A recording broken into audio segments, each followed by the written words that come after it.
guys, so welcome back to my channel. Today's video is going to be another first impression slash review, and I'm bringing you another Tarte foundation. This is my second foundation from Tarte that I've ever owned. I recently made a first impression slash demo with the Tarte Rainforest of the Sea foundation. I will leave a link down below in case you guys are interested in watching it. So the foundation that I'm talking about is a Tarte Empowered Hybrid Gel Foundation, and the packaging looks like this. I love gold. Yes, it can get a little dirty, but it's okay. It seems so luxurious. It does come with a 1 fluid ounce. It retails for $39. This does come in 10 shades, which I don't know. I think they should eventually expand this. Speaking of shade, my shade is Tan Sand. This is an oil-free foundation, which is good for people with oily skin like me. So let's open it. Let's see. Well, as you can see, it can be a little messy, but we're gonna have to work with this because I see a lot of the product here, so I feel like I don't want to waste anything.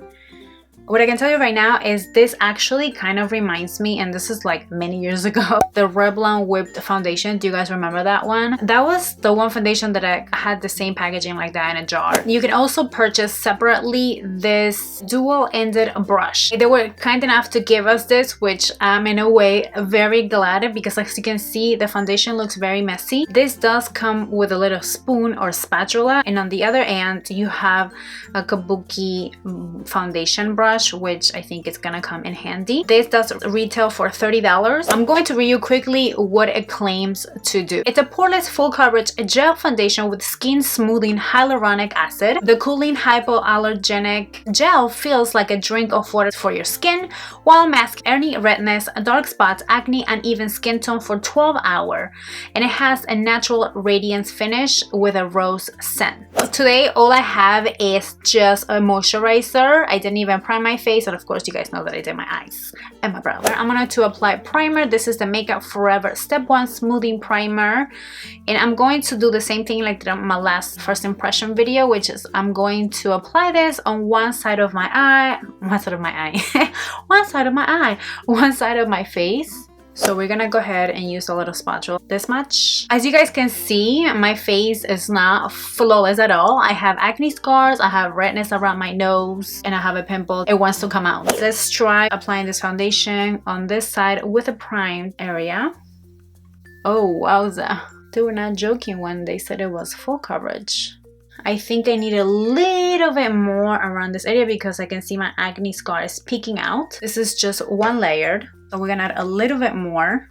I feel that the brush feels very nice and soft on my skin, which is good. It's not scratching me at all. I already don't like the fact that, I don't know if it's me, but every time I'm like turning, and if there was any leftover foundation here, like I'm getting it like all over my hands.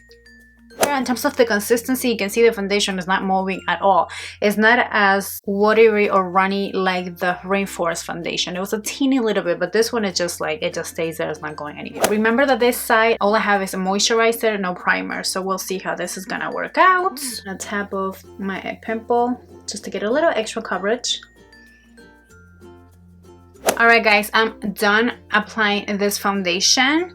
So far it looks very good in terms of the coverage. I would say this is definitely buildable and it's full coverage. It has a little dewiness. I mean, it did say that it was going to have a radiant effect. See how this is gonna work out with my oily skin, because if I didn't mention that before, I'm telling you right now, I have super oily skin, so I'm afraid if I'm gonna look like a grease ball at the end of this day. So let me finish doing my makeup and I'll be right back. Alright guys, as you can see, I already did my makeup. Right now it's, oh my god, what is it, 1:42? This is the same thing happened the last time. I will keep you guys posted in a few hours. It's 8:48 right now. So as you can see, as always, I am so dewy.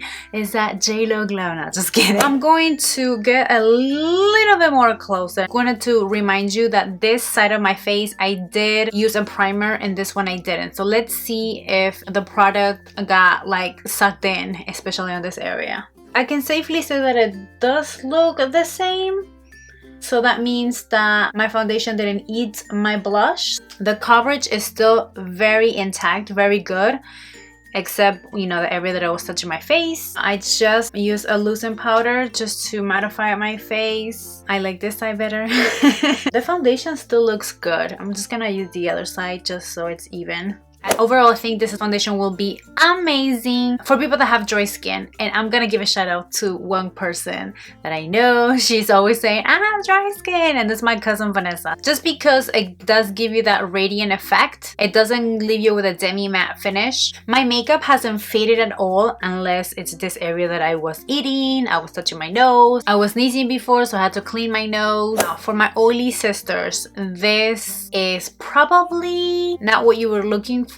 I think you definitely need a setting powder, if not a primer. I would definitely do that in order for me to continue to use this. It does show you how long lasting this foundation is, which is a plus. The packaging looks gorgeous and amazing, so luxurious, like I have said this before, but you guys saw that when I opened this, it's very messy.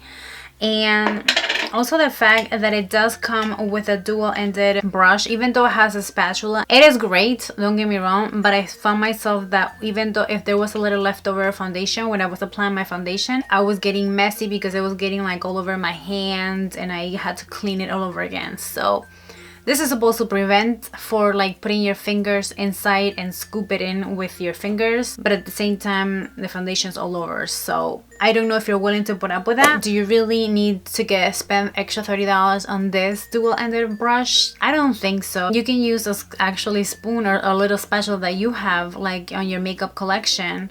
And this brush, although the bristles were really soft and this was more of a flat kabuki foundation brush, you can definitely even get the e.l.f. one.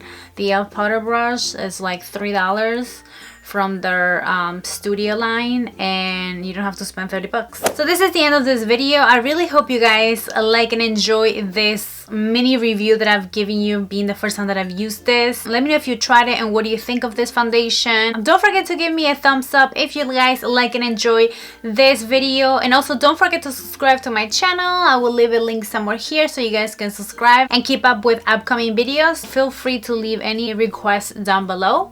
Until the next time, thank you guys so much for watching, and I will see you on my next video. Mwah. Besitos. Bye.